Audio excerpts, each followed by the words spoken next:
Here we go again. Here we go Bron again, what? weaseling his way into somebody else's moment. Like, let somebody else, like, this is not about you. Your team is at home. This is about the Mavs and the Celtics. But yet you're so mad and disappointed that you're not Kyrie Irving running mate no more. Here we go again. All right, that was LeBron on Mind the Game and Perk's reaction. SA, you agree with Perk? Yep. I didn't think about it that way until Perk said it. But Perk knows LeBron James better than most, as well as UD. And so I'm going to defer to those two brothers in terms of what they have to say. But I will say this. It is undeniable that if you look at the things that LeBron James says, the timing almost always is when it's supposed to be somebody else's moment. That is not an accident. And so, as I've said on many occasions, and it's a saying that I have, that Kendrick Perkins loves UD. If it walks like a duck and quacks like a duck, it ain't a damn mongoose. We see what it is. And so, they'll deny it and what have you. It's not a crime. It doesn't make LeBron James any less the great player and the great person that he is. But he is incredibly calculating.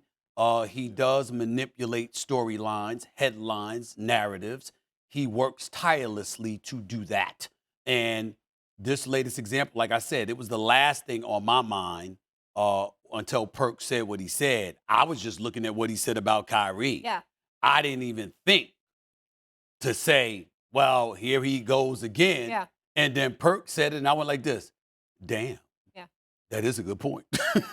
Right. I also thought it was interesting timing that the Lakers had their whole Danny Hurley thing the same game one of the finals, so the Lakers stole the headlines. But I got to come back to you on this. Go to Perk and them, though. No, I got to play with them. Yeah. But let's get to the debate, and then Right. we're going to get to them on that. Who was LeBron's best running mate? Me? You asking me? I can't. D-Wade. Yeah. D-Wade. I can't believe this is even a question. That's right. It's D-Wade. I can't believe this is. What you cutting your eye for? Listen, every situation that Bron has been, that has been Bron making somebody else comfortable. Bron waiting for somebody else to come into his situation. This is the first time Bron came into somebody else's situation, and somebody had to make LeBron James comfortable. And trust me, if Dwyane Wade doesn't go to LeBron James and be selfish and selfless and unselfish and say, hey, this is your team, I will figure it out. I'll take a back seat so you can be your best version and we can be the champions we need to be. That LeBron James and the tour that we had with the Heatles and the Big Three and that run does not happen if Dwyane Wade don't step to the side and give LeBron James the keys to that car. I can't think of another situation like LeBron could have walked into or another situation like LeBron was in where somebody had to make room for LeBron James. It was always LeBron James telling somebody, hey, I'm going to make room for you. This is how it's going to be over here, and this is how we work over here. Nah, he came to Miami, and D-Wade said, I'm going to make room for you. This is how we work over here, and this is how we do it over here, and I'll figure it out on my side. That act alone, that selflessness alone, I saw a huge weight lifted off Bron's shoulders, and then we started to get the LeBron James that the world knew and loved. Go ahead, Perk. I'll follow you. Here's the thing, right? D-Wade, in my opinion, is the third greatest shooting guard of all time, in my eyes, behind MJ and Kobe, right? And you're right. I agree with that. He did make the necessary sacrifice.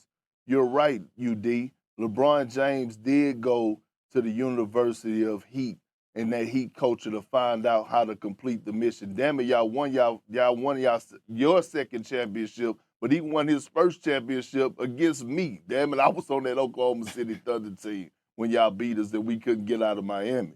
Here's the thing, though. When it comes down to Anthony Marshawn Davis Jr., that is LeBron James' best running mate of his career. There's no other player, in my opinion, that complements him like Anthony Davis. When you think about that championship run, and yes, it was a bubble run, look at the numbers that they were putting up. It was a match made in heaven. When you think, hold on, follow me. I see y'all shaking your heads, but follow me. When you think about all the great finals runs, right, and all the championships, what do all of them have in common? Guard/forward with a big man, right? LeBron James averaged a triple-double damn near, well, he did average a triple-double in that finals run. but AD was Shaq. He was putting up Shaq-type numbers in that paint.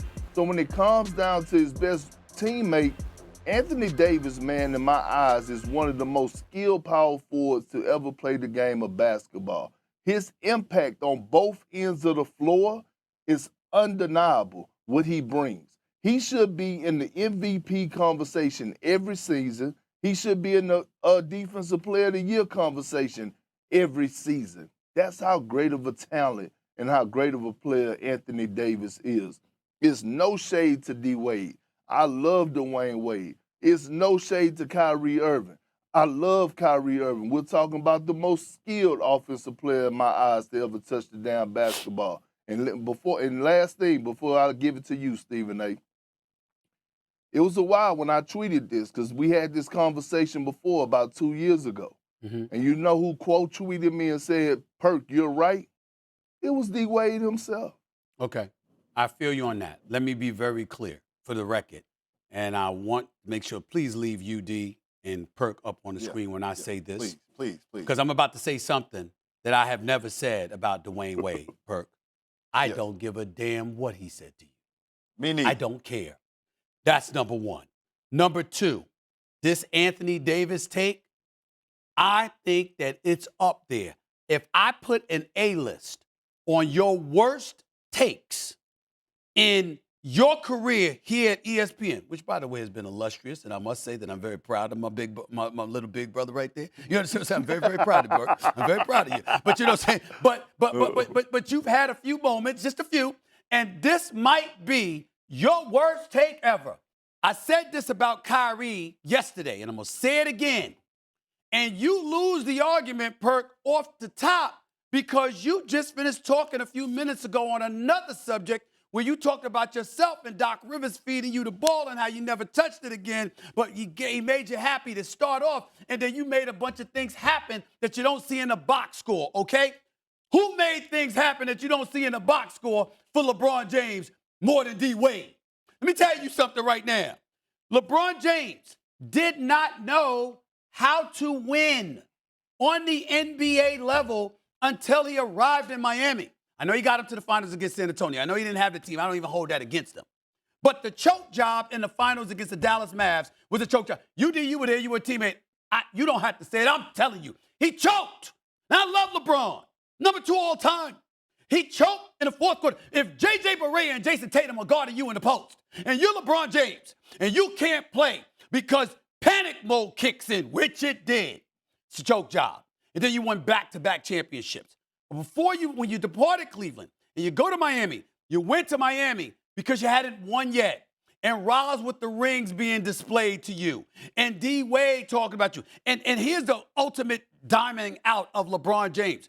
When D. Wade has to sit next to you for every single damn press conference that you had that year because you were so psychologically warped that you couldn't get over the hump on your own initially.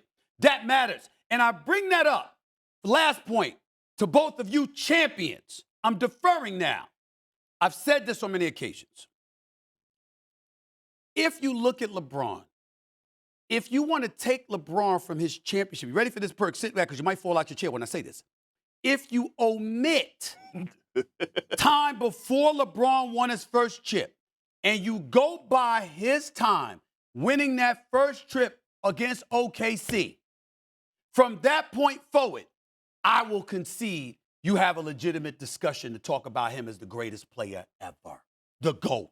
It's worthy of a discussion. I'd still go with MJ, but it's worthy of a discussion. I have to admit that. What I can't ignore, MJ didn't win a championship his first 7 or 8 years because of a multitude of pieces around him. The Dallas series showed you didn't win a championship initially because of you. You choked. And so D. Wade and Roz and UD and the Miami culture helping you elevate to that point.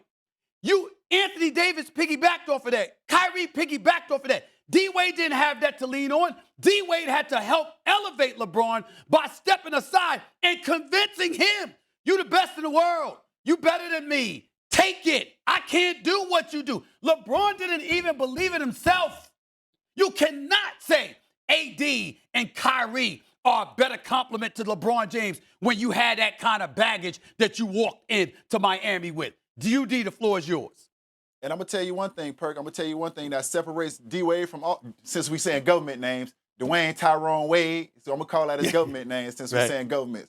What separates Dwyane Tyrone Wade from Kyrie and AD is he held Bron accountable. I watched so many games with the Lakers where Bron falling asleep on defense sometimes, not taking the matchup seriously, not doing what he's supposed to do defensively. And it was 1,000 times in those huddles where Dwyane would pull Bron to the side and say, hey, tighten up, bro. Get your ass in gear. We need you. Focus on both ends of the basketball court, not just offense. We need you on defense. So once again, Dwyane Wade, you have to have a resume to hold LeBron James accountable. Not anybody can just come in there and talk like that to LeBron James. But I know for a fact when I watch the Lakers play, AD is not holding Bron accountable the way Dwyane Wade was holding Bron accountable.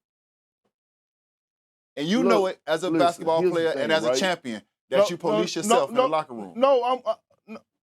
I'm with y'all on that, man. But y'all talking about from a mentor standpoint. I get that. And I'm not taking anything away from D-Wade. But look, hold up. But listen, in Cleveland, let me go to Cleveland. They had a big three. It was Kevin Love, LeBron James, and Kyrie Irving. In Miami, it was a big three. It was Bron, D-Wade, and Bosh. And by the way, UD, I heard on your great podcast with our brother Mike Miller that you said that Chris Bosh was the most important player to y'all championship run. I stand on that. When he won it, and I'm with you on that.